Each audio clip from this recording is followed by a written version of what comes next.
ಗ್ರಾಮೀಣ ಜನರಿಗೆ ಶುದ್ಧ ಕುಡಿಯುವ ನೀರು ಒದಗಿಸುವ ಉದ್ದೇಶದಿಂದ ಸರ್ಕಾರ ಕೋಟ್ಯಾಂತರ ರೂಪಾಯಿ ವೆಚ್ಚದಲ್ಲಿ ನಿರ್ಮಿಸಿರುವ ಶುದ್ಧ ಕುಡಿಯುವ ನೀರಿನ ಘಟಕಗಳು ಸರಿಯಾದ ನಿರ್ವಹಣೆಯಿಲ್ಲದೆ ನಿರ್ಲಕ್ಷ್ಯ ತಾಣಗಳಾಗುತ್ತಿರುವುದು ಆತಂಕಕ್ಕೆ ಕಾರಣವಾಗಿದೆ. ತಾಲೂಕಿನ ಗೋಪನಹಳ್ಳಿ ಗ್ರಾಮದಲ್ಲಿರುವ ಶುದ್ಧ ಕುಡಿಯುವ ನೀರಿನ ಘಟಕದ ದುಸ್ಥಿತಿ ಇದೀಗ ಸಾರ್ವಜನಿಕರ ಆಕ್ರೋಶಕ್ಕೆ ಕಾರಣವಾಗಿದೆ.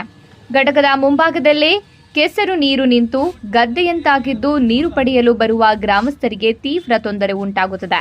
ಘಟಕದ ಸುತ್ತಮುತ್ತ ಗಿಡಗಂಟೆಗಳು, ಬಳ್ಳಿಗಳು ಅತಿಯಾಗಿ ಬೆಳೆದು ಸ್ವಚ್ಛತೆ ಸಂಪೂರ್ಣ ಹದಗೆಟ್ಟಿದೆ. ಅಲ್ಲಲ್ಲಿ ಪ್ಲಾಸ್ಟಿಕ್ ತ್ಯಾಜ್ಯ ಬಿದ್ದಿರುವುದು ಸ್ಥಳದ ನಿರ್ಲಕ್ಷ್ಯವನ್ನ ಬಯಲಿಗೆಳೆಯುತ್ತಿದೆ. ಕುಡಿಯುವ ನೀರು ಪಡೆಯಲು ಬರುವ ಸಾರ್ವಜನಿಕರು ದುರ್ವಾಸನೆ ಹಾಗೂ ಅಶುಚಿತ್ವತೆಯನ್ನ ಅಸಮಾಧಾನ ವ್ಯಕ್ತಪಡಿಸುತ್ತಿದ್ದಾರೆ. ಶುದ್ಧ ನೀರು ಸಿಗಬೇಕಾದರೆ ಸ್ಥಳವೇ ರೋಗ ಹರಡುವ ತಾಣದಂತಾಗಿದೆ. ಇಲ್ಲಿ ನೀರು ತೆಗೆದುಕೊಂಡು ಹೋಗಲು ಭಯವಾಗುತ್ತದೆ ಎಂದು ಗ್ರಾಮಸ್ಥರು ಆಕ್ರೋಶ ವ್ಯಕ್ತಪಡಿಸುತ್ತಿದ್ದಾರೆ.